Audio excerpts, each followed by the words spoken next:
तो चलिए साथियों शुरू करते हैं आज की क्लास। तो जीएस विशेष में जो आज हम जानेंगे वो है तराइन के युद्ध। तो तराइन के युद्ध की जब हम बात करेंगे तो यहाँ पे हमें एक चीज समझ में आ जानी चाहिए कि तराइन के युद्ध के बाद भारत का जो परिदृश्य है पूरी तरह से बदल गया, क्योंकि यहाँ तराइन के युद्ध में जैसे ही पृथ्वीराज की हार होती है द्वितीय युद्ध में, वैसे ही क्या कह सकते हैं हम कि मुस्लिम जो शासन था वो स्टार्ट हो गया।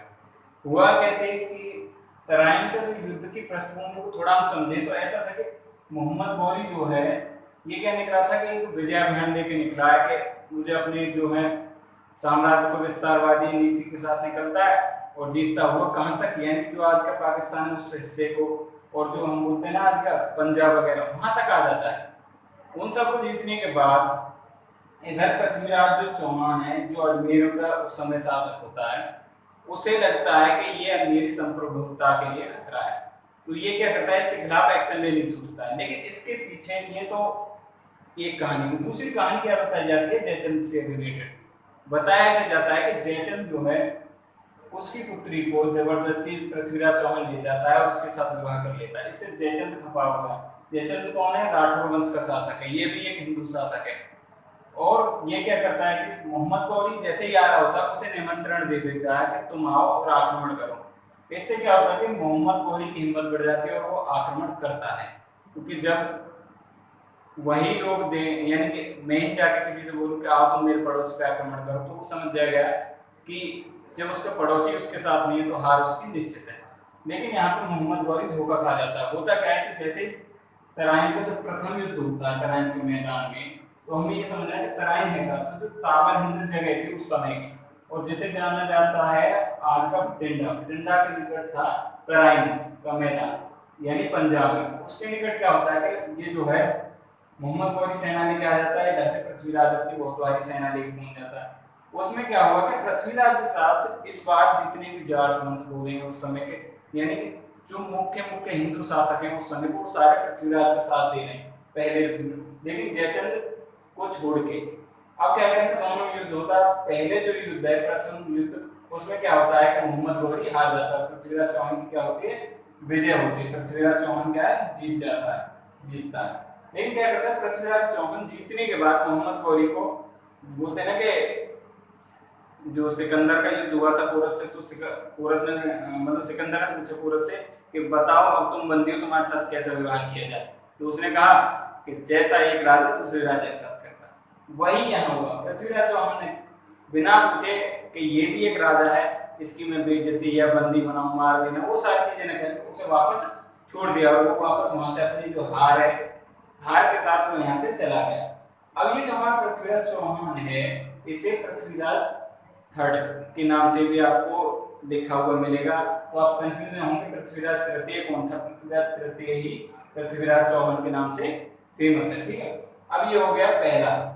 अब दूसरे युद्ध में क्या होता है कि दूसरे युद्ध में फिर ये एक साल बाद, ये हो गया 1191, 1192 में फिर से वापस आएगा मोहम्मद गौरी। इस बार क्या होगा, फिर युद्ध होगा और इस बार कुछ मिसअंडरस्टैंडिंग हो जाती है। देखो मैंने यहाँ दो लोगों के नाम लिखे, एक हसन निजामी और एक चंद्रवर्दाई।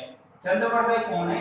ये पृथ्वीराज का दरबारी कवि है, पृथ्वीराज का दरबारी कवि। तो क्वेश्चन ऐसे पूछा जाता है कि ये चंद्रवर्दाई कौन है या पृथ्वीराज का दरबारी कवि कौन था? चंद्रवर्दाई। उसने एक पुस्तक लिखी पृथ्वीराज दासो, उसमें वर्णन किया है कि दूसरे युद्ध में जब युद्ध होता है तो कहने का मतलब ये है कि इस पे अभी बाद में बात करेंगे। और ये हसन निजामी, ये कौन है? ये मोहम्मद गौरी के साथ है, इसने ताजुल से लिखे।